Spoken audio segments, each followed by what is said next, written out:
Welcome friends to this afternoon session of the second day of our 3-day event for the Bhandara of Great Master Hazur Maharaj Baba Sawan Singh, my master.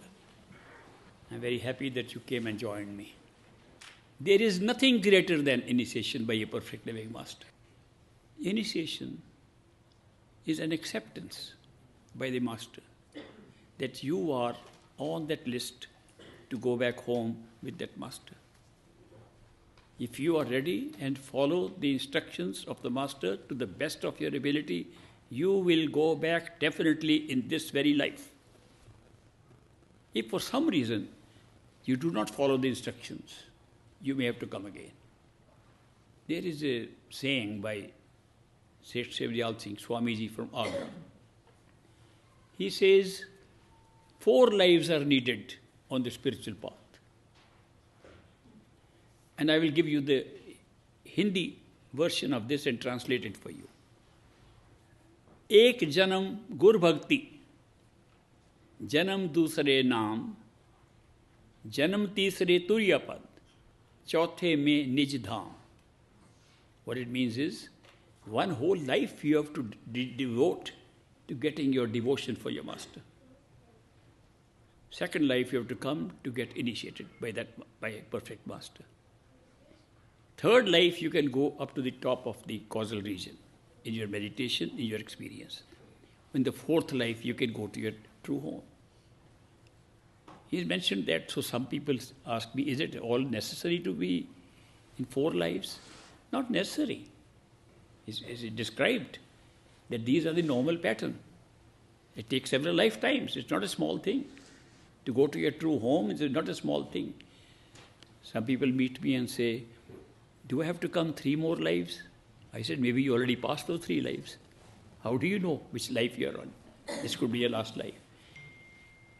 But I'll tell you a true story of my father. He was a disciple of Great Master. One day he heard, he was not present in the discourse, but he heard from others. Great Master said that if you are once initiated by a perfect living master, you will not come for more than 3 lives, total 4.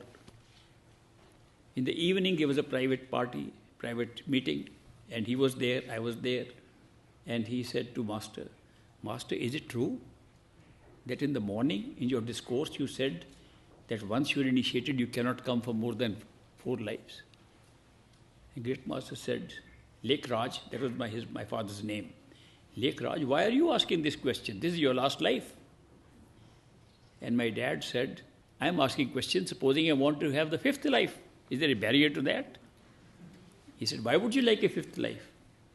He said, because I understand sometimes masters return. And if you are going to return from the true home back after 4 lives, I am not going to stay back. I want to come back for the 5th life.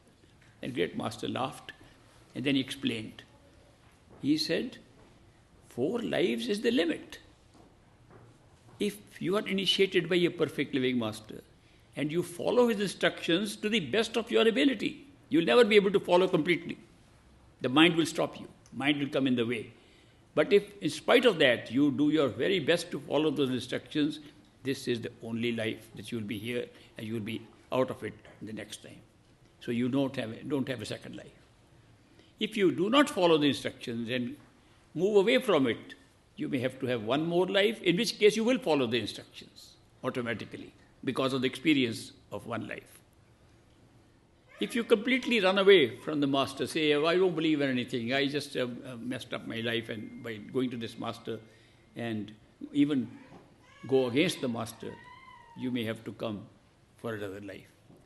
The 4th life is for those who not only criticize the master, they crucify the master, kill the master. They'll have to come for 4th life. So he explained it's not normal to have 4 lives. That most of the people who try to follow his instructions go back to the very first life. And I am telling you this story because I am saying, do not miss this.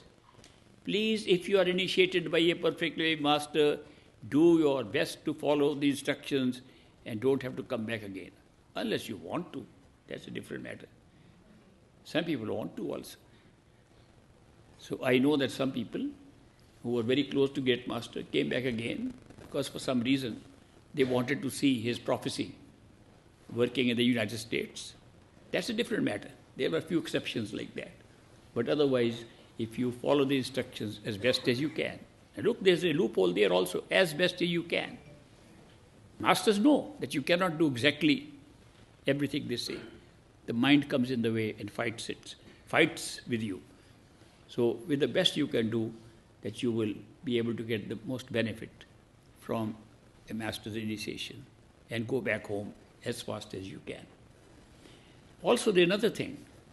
We have a lot of desires and attachments in this world. We build them over time, over several lifetimes. We love certain things, we are very attracted to certain things, and we want to go after those things, and then we get attached to those things, and if we don't get them, we get disappointed. So those expectations and disappointment are part of human life. They don't go away easily. As I said in the very first day, that you have to have an intense love for something else to be detached from what you're already attached to. So that is why that takes time to build up that kind of intense love for your master, that you don't want anything else except love of the master. It takes time. So meanwhile, what do? You have to work towards this, and the best thing to do is to continuously meditate regularly, no matter how little the meditation is, and think of the master all the time.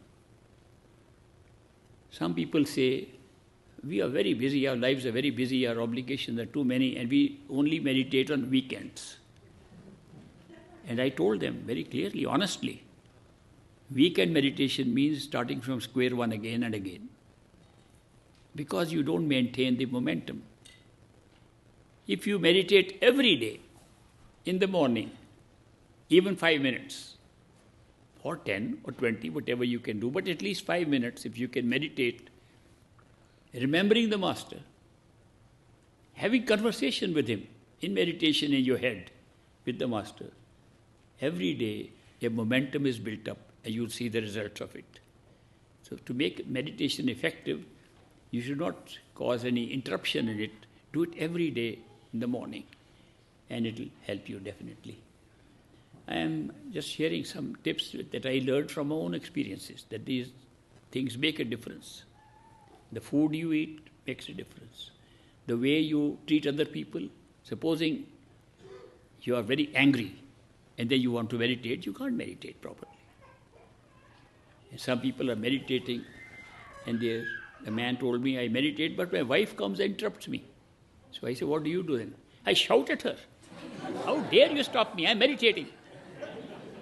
I said, after that, do you still meditate? I try, but it's not the same, naturally. It's not only food, it's not only the way we live, it's so many things that come in the way that facilitate good meditation, effective meditation. The more calm and at peace you are, the better meditation it will be. Sometimes some people have said you need stillness of the mind to be able to meditate properly. Nobody can still the mind. Nobody has ever done it. The mind is an automatic machine, thinking machine. It cannot be stopped. So that is why we can only be still by ignoring the mind and being comfortable in our own zone. Third eye center, sitting quietly, enjoying, smiling, looking at things as they appear, not moving anywhere. We are very peaceful and calm. Then meditation is good. Meditation should be done at the third eye center. Nowhere else. We don't do that. We do meditation on chairs, on the ground, on special mats, special corner of our house which we earmarked for meditation. If you meditate on a special chair, you are meditating on the chair. How can you get out of it?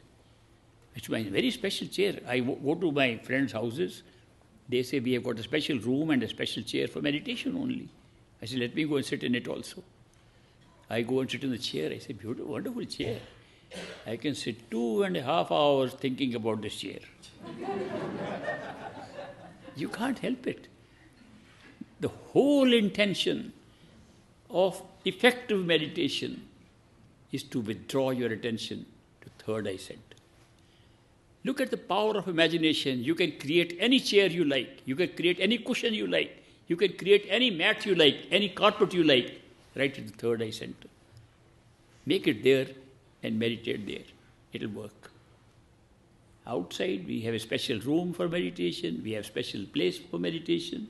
No, there's only one place, good place for meditation, right behind your eyes, on the top of your head, in your body. No matter where you are carrying your meditation chamber with you all the time. So that is why meditation should be done right at the third eye center, where you already are. Another thing, that you don't have to search for the place. Here you have to search for a place, to find a chair, to go to a room. They don't have to search. You are there already. You just have to pull your attention up. When I got initiated, I was very young. So I told Great Master after a little while that it's very hard to meditate because I can't find out the place where I have to sit. You say third eye center. I know it's in the head, but how do I go there? He did a simple trick. He said, you have this body. Can you lift it up in imagination? That's a little higher than this body. I said, I can imagine, especially if I close my eyes, it's easier to imagine I am up higher than them. I'm just imagining this chair has gone low and I am here.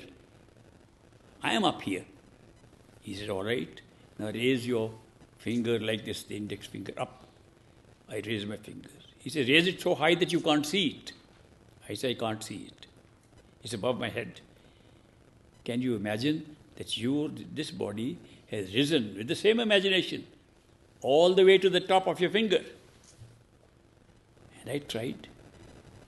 Yes, if I'm here, I am there. Imagination. I can imagine. I told him I can imagine I'm there. I'm still sitting up on the top of the finger? Yes, I am. Bring it down slowly. Are you still there? Are you still there? Yes, I am. Still there? Bring it in front. Are you still there? Yes. Jump in. I jumped in. Third eye center. Simple trick. The main thing that the mistake I was making was, in trying to find third eye center, I was closing my eyes and trying to imagine I am little fellow sitting there. That was not me. That was my imagination, separate from me. It was not me. It has to be yourself. You feel you are there. Not that you are making a picture of yourself. You are there and not here. You have lifted yourself up and gone there. That's the imaginative part. This is so important that just by missing this part, people go on looking at their own made-up image, which is not even inside. I've explained many times that when you make an image with your eyes closed and the darkness is in front of you, it does not mean that you have gone inside anywhere. You're just not seeing outside because you close your eyes. And any images you try to make are still outside of your eyes. You're trying to see with these eyes. Eyes are closed, so you try to imagine things outside. When you close your eyes and feel, there I am sitting at the third eye center. I give an experiment. Right now we are all in the wakeful physical state. We know where our eyes are. We don't have to search for them. We can close our eyes, still know where they are. I close my eyes, I can touch them with my hand. I know exactly where they are. All right? Now close your eyes and make that image which you are seeing as yourself sitting at third eye center. Then bring your hands very slowly towards your eyes. Very slowly. And as you will be close to the eyes, you will just pass that image that you created. It was outside all the time. You can check it out. We don't make images like that inside. They are all still outside. We think they're inside because our eyes are closed. It's dark. You cannot create an image and feel that you are at the third eye center. You have to be at the third eye center, not an image. That means you have to lift yourself. They think that the whole body of yours has gone up into this area and sitting there. You are already there. The space is known. It's the attention that has to be picked up and brought there, and your meditation will be effective. Actually, this first part, to locate yourself, at third eye center is the most difficult part. The rest are much easier.